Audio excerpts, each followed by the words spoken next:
Welcome to Talent Hub Talk. I am Ben Duncan, and this is a place where prominent and inspirational figures from both the local ANZ and global Salesforce Ohana share their stories. In today's episode, I am excited to be joined by Sima Samara, Senior Salesforce Developer and the recipient of the Golden Hoodie at Dreamforce 2022. Sima shares her brave and inspiring story, from studying for 6 years to be a pharmacist, to arriving in the Netherlands as a refugee and working as a cleaner before finding Blue Road Academy, where her Salesforce journey started.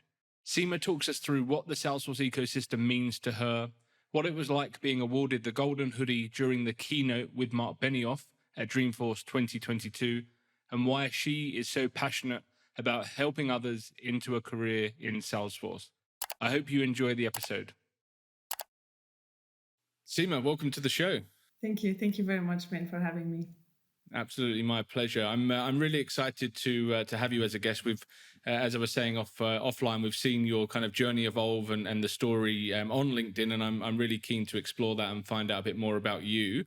And I always like to start at the beginning, but I think that's especially important with your journey. So you were a pharmacist, I believe. That was your initial career. How did you kind of fall into that field, and what was it that interested you about being a pharmacist?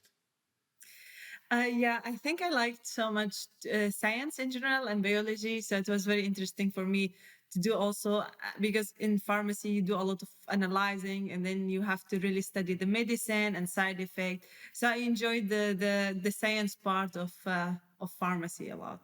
And was that when you started actually pursuing that career, when you were a pharmacist, was that what you continued to enjoy?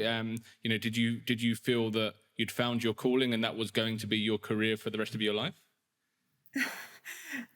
Actually, not really, because when I started, because as I mentioned, when I wanted to study pharmacy, I thought it would be more about the science, about like discovering new medicine. But then I ended up in a pharmacy in like small, tiny place, just selling drugs, medicines for people. So I didn't find challenges so much, if I'm honest. It was more, you get prescription, you read it, you give medication, and that's it. Or someone will ask you about medication. So I didn't find it challenge. It was not surprising, let's say. Most of the cases were like, so it was okay. What about the human interaction side of that? Did you feel that was like natural to you, being in that kind of customer servicey focused environment? Yeah, that was indeed that was nice.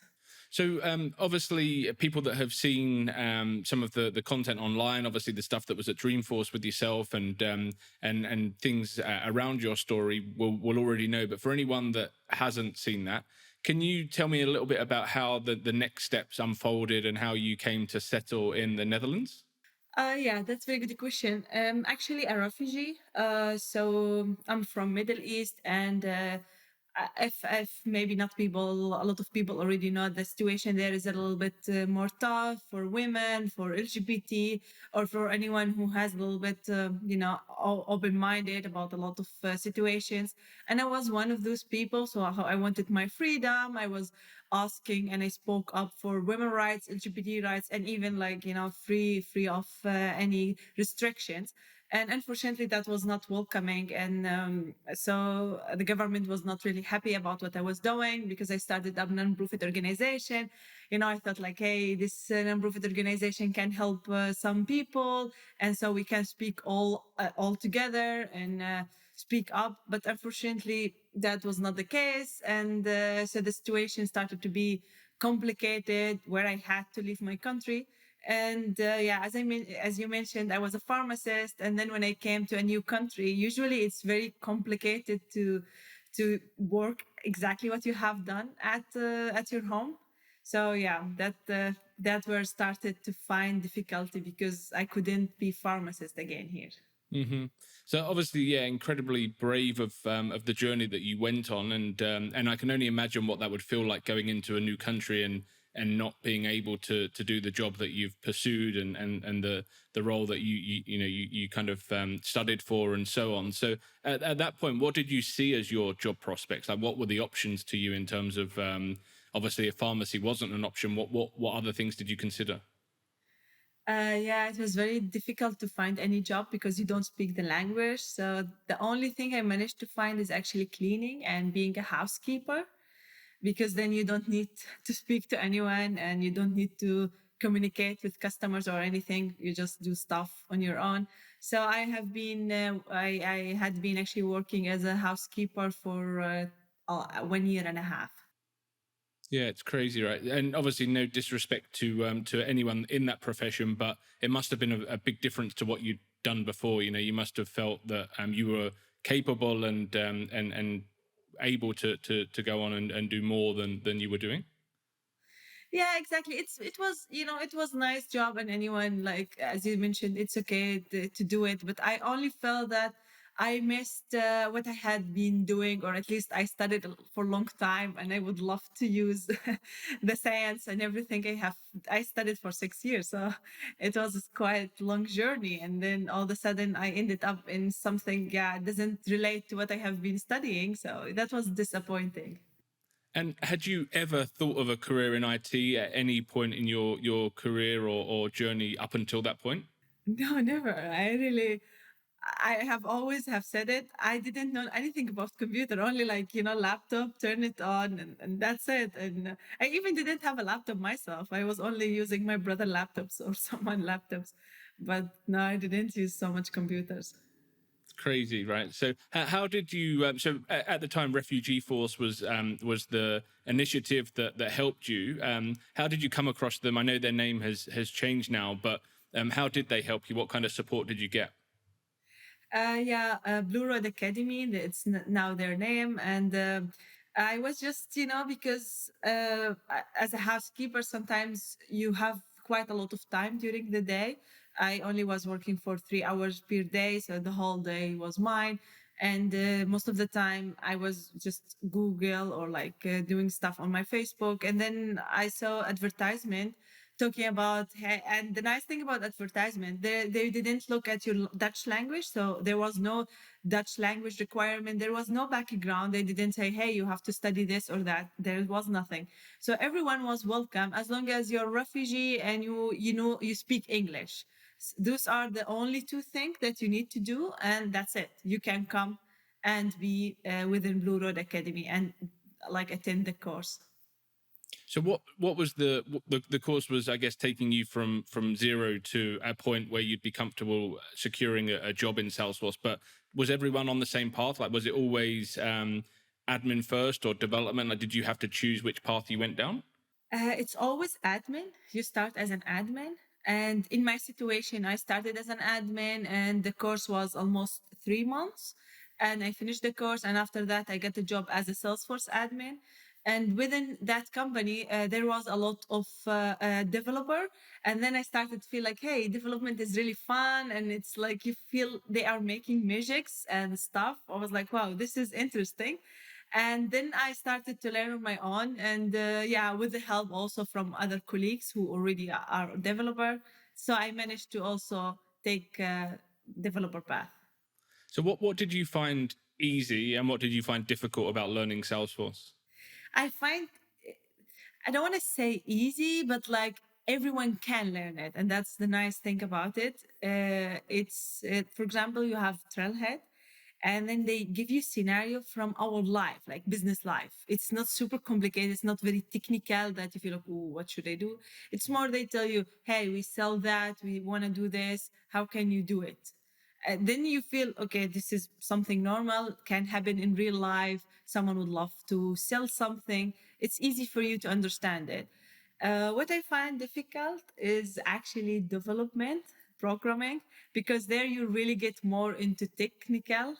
And then, for example, if we're talking about either back end or front end and how you combine those stuff and when to use, for example, either trigger or you're calling Apex classes or all those technical stuff, then you start feel, okay, this is getting serious and really technical. So I find that difficult, yeah, still. And how long from going from being an admin to studying and in your own time and working with developers did you start to become comfortable with the development side?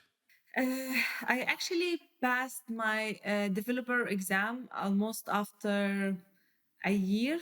and a half, something, working with the company. Um, but still, like, you always learn. I always believe that if you are working in tech environment, you're always learning, because there's always development, and there's always update for the system itself. So you'll keep learning, and you will never be the best, for example, because no one is. And there is always updates for stuff. And yeah, so that's normal that you keep learning. And that's the fun part actually about being in Salesforce. So it's continuous. And I think I felt comfortable, but still, like, there is a lot of things that I don't know as anyone. So I need to search about it, learn it. So, yeah. Well, I guess that's also the beauty of Salesforce. Even if someone was able to master everything in Salesforce today, tomorrow there would be something new, right? It's just ever changing. There's always something new coming that people need to kind of learn and get across. Yeah, exactly. Yeah. So looking, like, if you go back in time and think about, like, or think now what you would have thought had you told yourself you would have a career in tech when you first arrived in the Netherlands, what would you have thought? I would laugh. I was like, nah. Because I'm of those people, when you get an error. 5 years ago, if I get an error on my laptop and I don't know what to do, I shut down and literally like close. I have no clue. Like, I didn't do anything. Like, so I didn't see myself as tech person. No, definitely I didn't. No. Well, I'm still that person that closes the laptop, or I just turn it off and turn it back on again, right? That's first level support. Well, now I don't do it anymore. More now is like, oh, okay, let's see what's this, and start to solve it before I turn it off.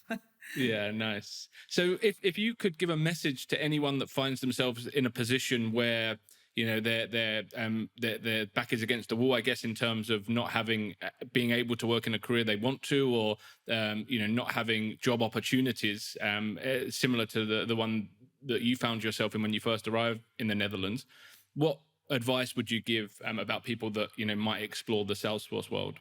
I think the best thing you can ever do is creating a Trailhead account. It's free and everyone can do it. Just to try to do some trails, read about it.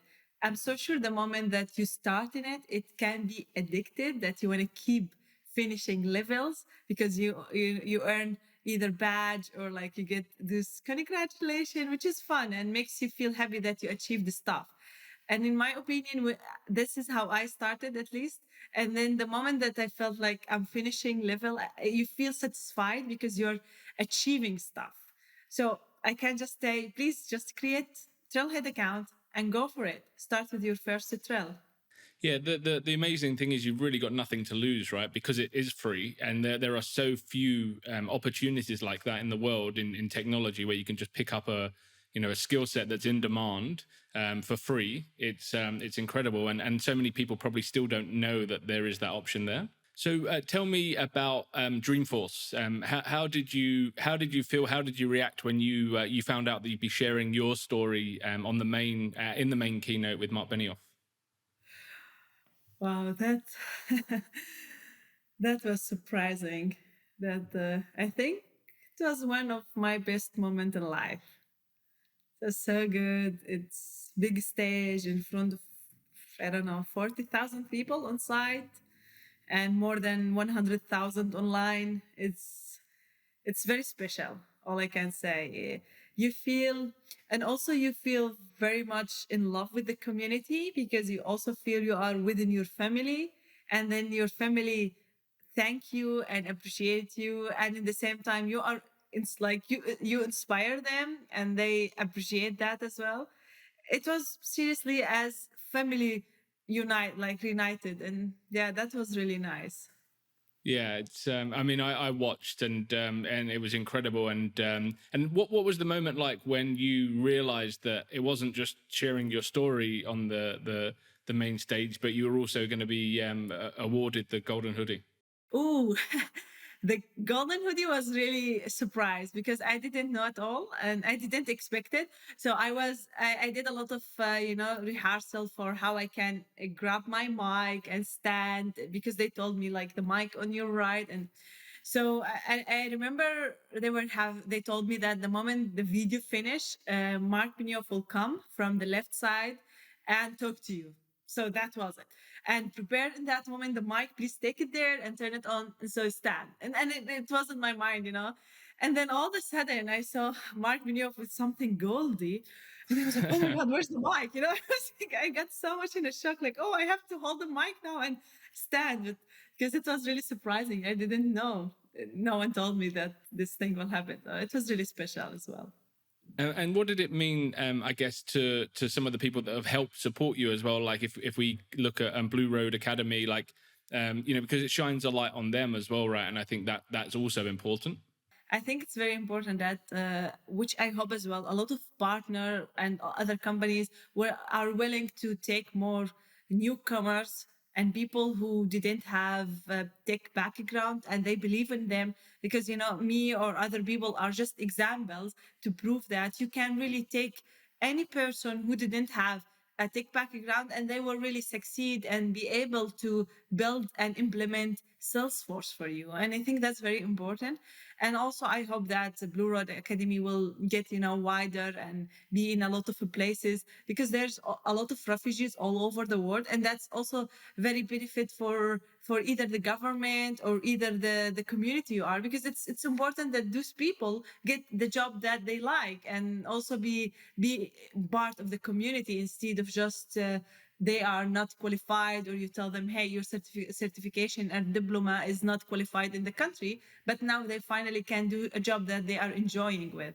Mm-hmm. Yeah. I mean, obviously, I've spoken to other people that have found themselves in similar situations, not necessarily refugees, but people that have come to a country with a qualification that just doesn't stand in the country. And it's such a shame, but it's also, I guess we're thankful in the ecosystem to be able to then find people like yourselves. Like there's a gentleman in Australia called Nizar, who was a doctor in India but couldn't find a doctor's role in Australia. So it's a second career for so many people, but we're benefiting in the ecosystem by being able to find people like yourselves. So what does the community mean to you?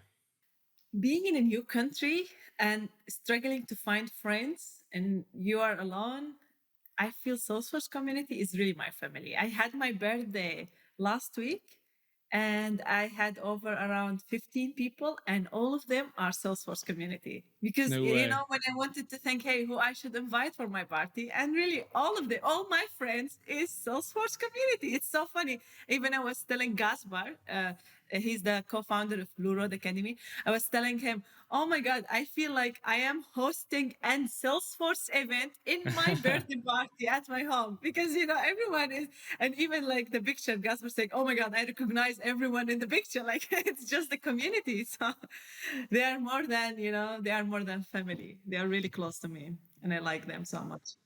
What about on a global scale then? I guess I'm in Australia, you're in the Netherlands. Have you felt that support, not just locally in people that can physically come to your birthday party, but also the wider ecosystem and making friends in all over the world, I guess?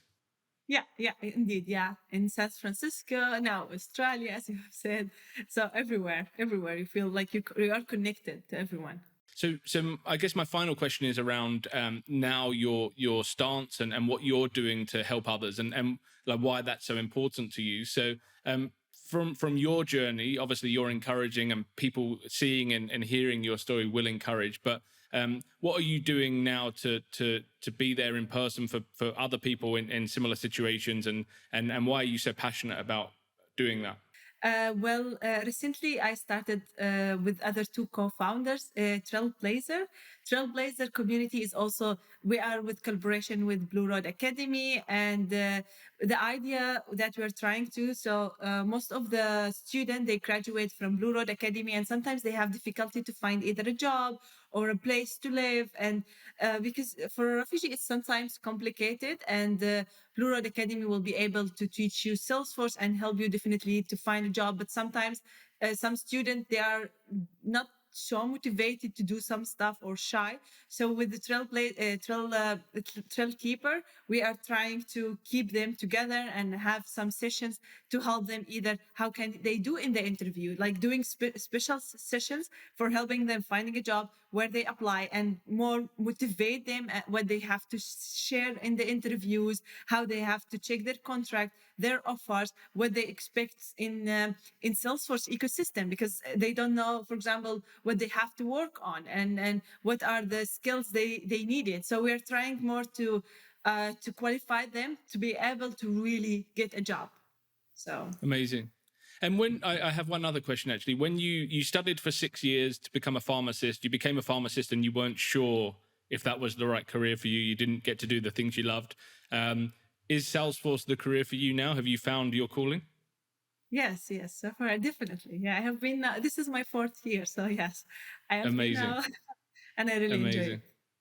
And thank you so much for sharing your journey. Honestly, it's amazing to hear, and you deserve all of the accolades and the press that you get. And if anyone does want to reach out and pick your brains or ask any questions or just look for some support, where's the best place to find you? I think my LinkedIn. Awesome. Well, thank you so much. Thank you so much, Ben. Thank you for having me. Thank you very much. My pleasure. Thank you very much for listening. I hope you enjoyed the chat, and if you did, please make sure you have subscribed for future episodes that are coming through. I would also be very grateful if you would consider leaving a review on your chosen podcast platform, as 5-star reviews will help us to reach more trailblazers from across the world. I look forward to sharing another episode with you soon, and thanks again.